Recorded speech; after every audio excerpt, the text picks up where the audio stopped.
Para esto cedemos la palabra a nuestra moderadora de esta mesa, la maestra Inés González Nicolás, coordinadora del diálogo sindical de la Fundación Friedrich Ebert México. Muchas gracias por la presentación. Efectivamente, este es el panel en el que vamos a abordar la ampliación de la cobertura a trabajadores independientes y del sector informal. Durante estos días, el día de ayer y hoy por la mañana, han salido informaciones importantes sobre la situación del mercado laboral en América Latina. Así que abordar en este panel parte de esta preocupación que durante ayer y hoy han vertido los ponentes, los especialistas, sin duda toma una gran importancia en esta tercera semana de seguridad. Tenemos un panel compuesto, voy a decir de derecha a izquierda, por el señor Javier Moreno Padilla, presidente de la Comisión Nacional de Seguridad Social de la Confederación Patronal de la República Mexicana, Coparmex. Está la doctora Norma Samaniego Brecht, integrante del Consejo Asesor del Programa Universitario de Estudios de Desarrollo, PUED, de la UNAM. También nos acompaña la licenciada Liliana Aquino Dehesa. Ella es funcionaria de la Secretaría del Trabajo y Fomento al Empleo del Gobierno del Distrito Federal. Está por arribar el maestro José Adán Ignacio Rubí Salazar, subsecretario de Previsión Social de la Secretaría del Trabajo y Previsión Social. Pues quiero decirles que vamos a iniciar de acuerdo a nuestro programa. Vamos a tener que pasar al final al maestro José Adán Ignacio Rubí y vamos a darle la palabra inmediatamente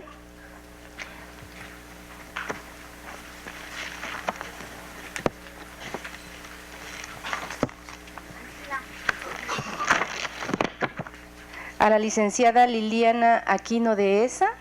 Ella es directora de Registro y Evaluación en la Dirección General de Trabajo y Previsión Social de la Secretaría del Trabajo y Fomento al Empleo del Distrito Federal. Tendrá 15 minutos para hacer su exposición. Muy buenas tardes. Muchas gracias a los organizadores por la invitación que hacen a la Secretaría de Trabajo y Fomento al Empleo. Vengo en representación de la secretaria, al cual les manda un cordial saludo a todos y todas unas de ustedes. Voy a quedar sentada, perdón, pero no traje mis lentes y entonces prefiero aquí porque tengo la pantalla, pero cualquier cosa, Inés, me avisas 3 minutos antes de que ya termine. Bueno, esta intervención, quiero empezar señalando que esta intervención abroga por una política pública integral para el sector informal, que atienda a la población que labora en ese ámbito de la economía, desde la perspectiva de la atención de la precariedad laboral, los derechos humanos laborales y la seguridad social. De modo contrario que a los argumentos de que el sector informal tiene un efecto negativo en economía debido a la falta de fiscalización, existen elementos para decir que tienen efectos económicos, laborales y sociales positivos, y que lo que tanto debemos reconocer a los trabajadores del sector informal como ciudadanos sujetos de derechos y obligaciones. El ejercicio de la ciudadanía plena en su aspecto social, la salud, la educación, el trabajo, se enlaza con el acceso y a la cobertura de sistemas de seguridad social. Esto se relaciona con el déficit de protección social asociado a la precariedad de los trabajadores que se encuentran en el sector informal.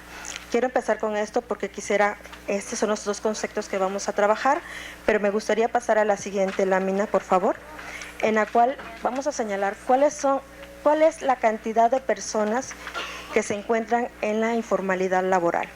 De más 49 millones de personas que se encuentran económicamente activas, 28.856.933 personas a nivel federal se encuentran en situación de trabajo informal.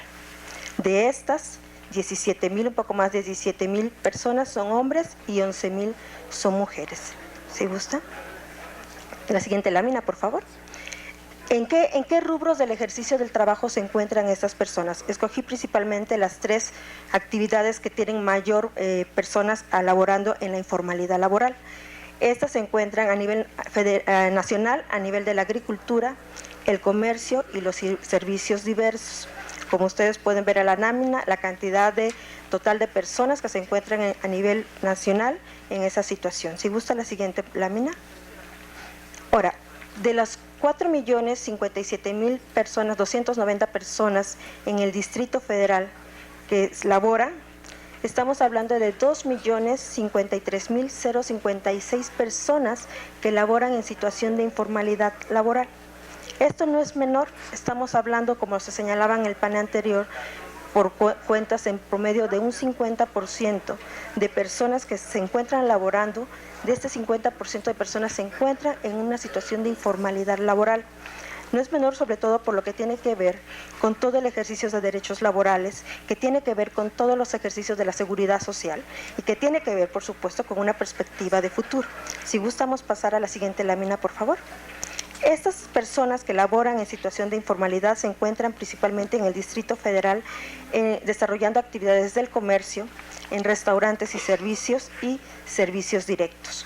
Aproximadamente es lo que está señalando como las mayores actividades en las cuales se encuentran, no dejando por supuesto de lado todo lo que tiene que ver el tema de construcciones, el tema de la agricultura, ¿no? Y otros temas también en la que se da. Por favor, en la siguiente lámina. A nivel del Distrito Federal, ¿cuáles son las edades que se encuentran estas personas? Y aquí me voy a detener un poquito de estos 2 millones, un poquito más de 2 millones de personas que se encuentran realizando trabajo informal. De los 15 a los 17 años hay un poquito más de 51.000 personas. ¿Qué significa esta a la larga?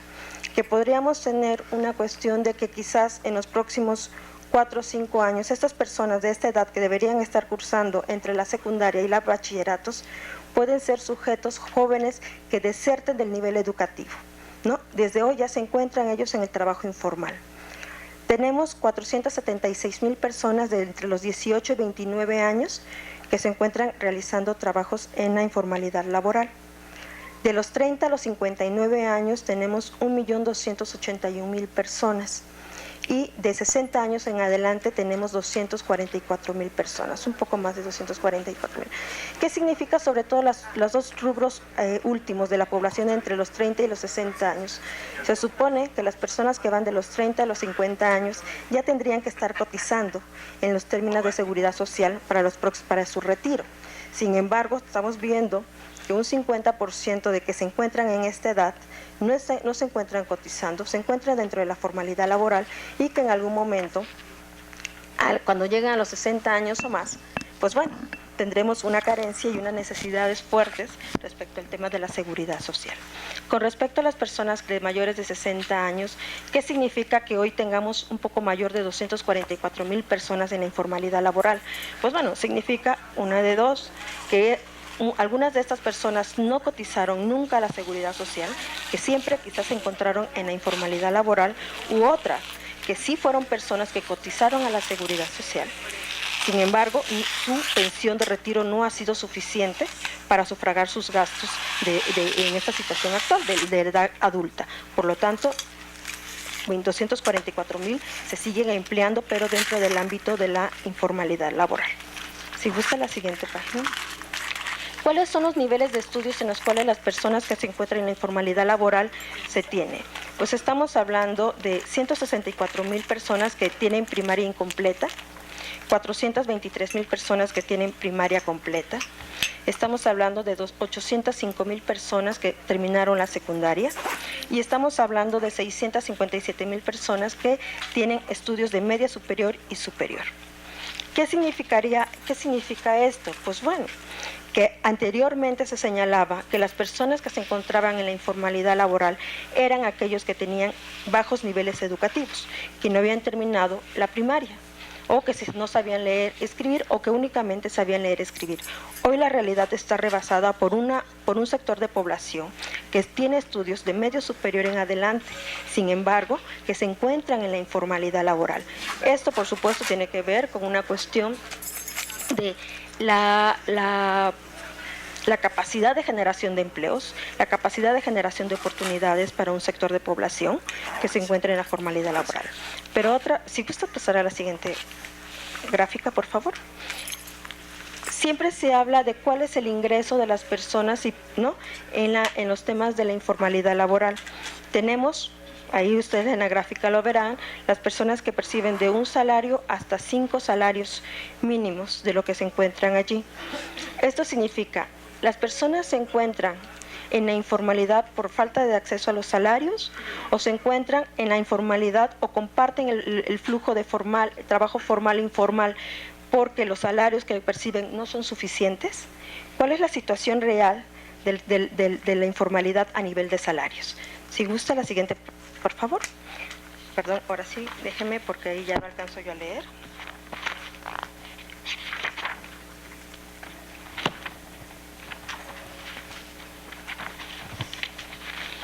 ¿Qué es lo que se señala regularmente cuando hablamos de empleo informal o informalidad laboral? Regularmente siempre se asocia a una cuestión de hay que combatirla como si fuera el gran delincuente. Se encuentra estigmatizada a través de la criminalización de quienes se encuentran en la informalidad laboral. Son personas que tienen una serie de características, por lo cual desde entrada ya estamos, ¿no?, haciendo un acto de discriminación en vez de entender que la informalidad laboral no es una cuestión coyuntural por crisis o no económicas, sino que tiene que ver con una situación estructural del trabajo, en este caso en México. Otra característica del empleo informal es que estas personas que se encuentran en la informalidad laboral carecen de la protección social. No tienen acceso a los seguros, a las pensiones, a cuestiones de temas de derechos a la vivienda, por ejemplo, ¿no? Los ingresos que perciben es precario. Es una cuestión precaria por la cuestión de algunos de los casos, por la percepción de los ingresos que obtienen y las relaciones ambiguas de trabajo. ¿Qué significa esto? Pues bueno, no nada más, es importante, aquí hago un paréntesis, que no nada más la informalidad laboral se encuentra en los espacios de la economía informal, también se encuentra dentro del rubro del trabajo formal.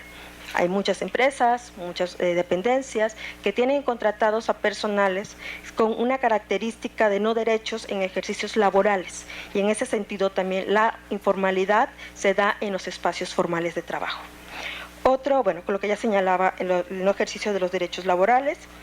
Otro tema importante en el empleo informal o la informalidad laboral de las personas que lo ejercen es la ocupación del espacio público. Siempre esto va a tener una controversia en dónde se encuentran ubicados. Pues bueno, la mayoría, un porcentaje significativo, se encuentra haciendo uso del espacio público. ¿Quiénes entran a la economía? ¿Por qué se entra a la economía? Sin duda hay más factores, pero yo voy a mencionar solamente estos, que tienen que ver con relaciones de parentesco, de compadrazgos o de liderazgos, sobre todo por esto. ¿Quiénes es más fácil acceder a la informalidad laboral, ¿no?, en los espacios públicos? Pues aquellos que tienen los vínculos también, ¿no?, para poder ocupar un espacio al trabajo informal. Sobre todo aquellos temas que tienen que ver con el comercio, hago referencia principalmente. ¿Cuáles son los factores que posibilitan, el siguiente lámina por favor, posibilitan la permanencia en el empleo informal? Bueno, muchos de ellos tienen que ver con el salario, el salario precario. Otra tiene que ver que las personas consumimos, hacemos uso de productos y servicios del sector informal. En la medida en que yo tenga un salario precario, ¿no?, voy a hacer uso de la informalidad en el sentido de los servicios que me presta a bajo costo, la informalidad. Y en ese sentido se va convirtiendo como en un círculo de dependencia. Otra cuestión es, ¿quiénes están en el empleo? Pues lo que se señalaba, hay un porcentaje de personas que se encuentran, que tienen un trabajo formal, que perciben un salario, sin embargo el salario no es suficiente, por lo tanto, una parte o un trabajo adicional que realizan, lo realizan a través de la economía informal, o en su caso, en una familia, uno de los dos trabajan en la formalidad laboral y otro en la informalidad laboral. Otra que tiene que ver es la flexibilidad del trabajo. Cómo yo puedo transitar de un trabajo, temporal a otro trabajo. Hoy puedo trabajar en una actividad de comercio, mañana en una actividad de la construcción, mañana. ¿Por qué? Porque tiene que ver con la flexibilidad del trabajo, perdón. Y la otra es que atiende la subsistencia de las familias. Es decir, la informalidad permite a las familias tener un ingreso constante, dinero constante para satisfacer las necesidades diarias. La siguiente lámina, por favor. Porque me voy a ir mucho más rápido. Si quieres, a la siguiente, porque ya me quedan 3 minutos. En la Secretaría de Trabajo quiero compartirles a ustedes que a través de un análisis que tenemos junto con un consejo académico que conforma, que apoya a la Secretaría de Trabajo a hacer análisis de la informalidad laboral en la cual se encuentra la doctora Norma Samaniego, hemos detectado rubros de atención prioritarias. Una es atender la informalidad en el sector público. En este caso estoy hablando del gobierno del Distrito Federal, a través de generar una política de adquisiciones a partir de una ley de proveedor salarialmente responsable. ¿Qué significa esto? Bueno, que las empresas que laboran con el gobierno tienen que ofrecer un salario mayor para los trabajadores y las garantías laborales que se tienen. Es como la condición que de ahí. Tenemos que atender el tema de la informalidad en el sector privado a través principalmente de la focalización estratégica de la política de la inspección laboral.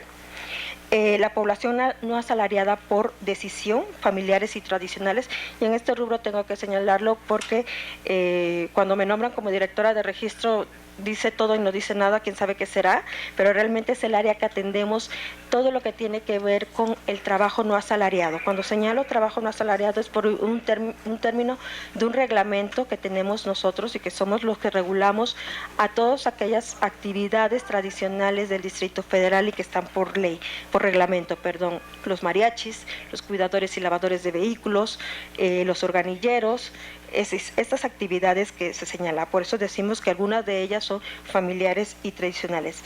En esto requerimos realizar un proyecto para reducir su precariedad por falta de acceso a los derechos laborales, vivienda, seguridad social y capacitación. Tenemos la población no asalariada por exclusión. Esto es atenderla por los proyectos para reducir su exclusión, abriendo oportunidades de acceso al trabajo digno. Y por otro lado, tenemos dentro del ámbito de la informalidad laboral, la población empleada en el hogar y en la economía del cuidado. Para esto, tenemos como estrategia la difusión de derechos entre empleadoras, empleadores, trabajadores y trabajadoras en la economía del cuidado. Solamente porque ya me queda un minuto, quiero señalar que la siguiente lámina, por favor. ¿Qué requerimos o desde qué perspectiva lo estamos planteando nosotros? Primero, requerimos unas políticas públicas diferenciadas de acuerdo al trabajo que desempeña la población que se encuentra en la informalidad laboral. 2. Incidir en la capacitación y profesionalización para romper el círculo vicioso de empleos de baja productividad y pobreza. Atender los modelos de organización de las personas que se encuentran en la informalidad laboral para crear estrategias alternativas de acceso a la seguridad social. Requerimos combatir la precariedad y la falta de derechos y no la informalidad. En el momento en que nosotros decimos estamos combatiendo la informalidad, estamos criminalizando la informalidad. Y otra es vincular a las y los trabajadores que se encuentran en la informalidad laboral al proceso productivo mediante la modernización del empleo y formación de cooperativas. Es de esa perspectiva que nosotros consideramos que podemos emplear también, y un poco lo señalaba uno de los panelistas del anterior, que señalaba la cuestión de las cooperativas. A veces también fortalecer estos espacios de organizaciones propias de las personas que se encuentran en la informalidad laboral. Tendríamos que saber cuál es el impacto de ahorro, cuál es el impacto, ¿no?, de que desde esos espacios se generen los temas de seguridad social, sin descartar, por supuesto, todo lo que tiene que ver con la responsabilidad de los estados y de nosotros como trabajadores. Bueno, yo quedaría aquí por si hay más preguntas posteriormente. Gracias.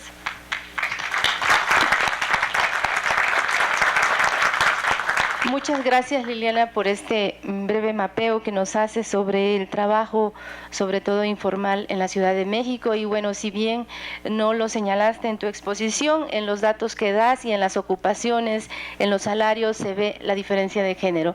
Un tema que sin duda tiene que incorporarse en el debate en toda esta semana, porque es muy importante valorar esta parte que sin duda la gran mayoría de las mujeres en este país, al término de su vida laboral, efectivamente sus pensiones son las más bajas y tienen que ver con el tipo de trabajo que ocupan y los salarios que reciben.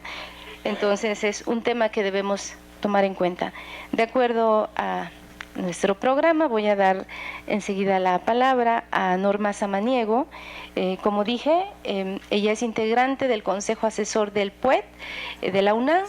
Y bueno, Norma tiene una larga trayectoria en el servicio público, es una experta en el tema laboral, así que Norma, tienes 15 minutos. Gracias. Bueno, antes que nada, mi agradecimiento al Senado y a la Secretaría del Trabajo y Previsión Social por invitarme a participar en este panel en el que se hablará sobre el problema de los trabajadores independientes y el trabajo informal en los esquemas de pensiones. Este ha sido un gran vacío en los sistemas tradicionales de pensiones. Siguiente, por favor. Los sistemas tradicionales se han enfocado exclusivamente a un solo trabajador, el trabajador asalariado formal. Siguiente. Surgieron en torno a las primeras organizaciones de trabajadores asalariados en Europa, no incluyeron a los trabajadores independientes y la lógica de esta exclusión quizá era de una visión heredada del siglo XIX, de que quien poseía alguna forma de capital en tierras, empresas, activos financieros o alguna formación profesional estaría en posibilidad de ver por su futuro personalmente en la vejez. El resto serían atendidos mediante programas de beneficencia. Esa era la lógica. A fines del siglo XX, el modelo se simbra, es decir, en las últimas décadas. El cambio en las tendencias demográficas ya se vio y en la estructura de los hogares se tradujeron en el resquebrajamiento de los pilares de estos sistemas. Sobrevino entonces una primera ola de reformas. Muchos de ellos cambiaron, entre otras cosas, la edad de jubilación, el ingreso de reemplazo, el número mínimo de cotizaciones, la edad de retiro. Surgieron además otros esquemas de administración de fondos. Sin embargo, hoy día siguen en constante flujo. No parece haberse encontrado el modelo ideal. Siguiente. Hoy tenemos nuevos desafíos, muchos de ellos no resueltos. Pocos ámbitos han experimentado en el mundo en los últimos años un cambio más dramático y profundo que el mundo del trabajo, que subyace implícitamente en este modelo. Los pilares del trabajo asalariado en que se basó han cambiado radicalmente. Seguimos. El hombre dejó de ser el único perceptor de ingresos. La mujer irrumpió en el mercado laboral con nuevas y distintas necesidades a las que tenía el modelo del trabajo pensado exclusivamente en el hombre de principios del siglo XX. El puesto de trabajo estandarizado y la trayectoria continua a lo largo de una vida dejaron de ser la norma. En cuanto a la empresa, su vida es cada vez más efímera, las organizaciones experimentan cambios continuos y reacomodos, los puestos desaparecen y se crean con una velocidad no vista. La globalización y el papel del Estado también cambiaron el contexto. ¿Qué ha pasado en México? Pasemos a la siguiente. Otros rasgos del mercado de trabajo y del contexto económico en nuestro país son que el crecimiento del PIB se ha debilitado, como se ve en la primera gráfica. El empleo asalariado formal en la segunda no ha crecido como se suponía. En las últimas 3 décadas, la creación de empleo formal perdió fuerza. Entre 1980 y 90, por ejemplo, se crearon en la década 3.8 millones de trabajos asalariados formales de todos los sistemas, ISSSTE, IMSS, etc. En cambio, entre 2000 y 2010 solo fueron 1.8 millones. Es decir, y esto que teníamos una población mucho mayor. La suma de los salarios, seguimos, de todos los asalariados, es decir, la masa salarial como proporción del PIB, ha caído también, como se ve en esa gráfica. La participación que tienen la masa salarial, es decir,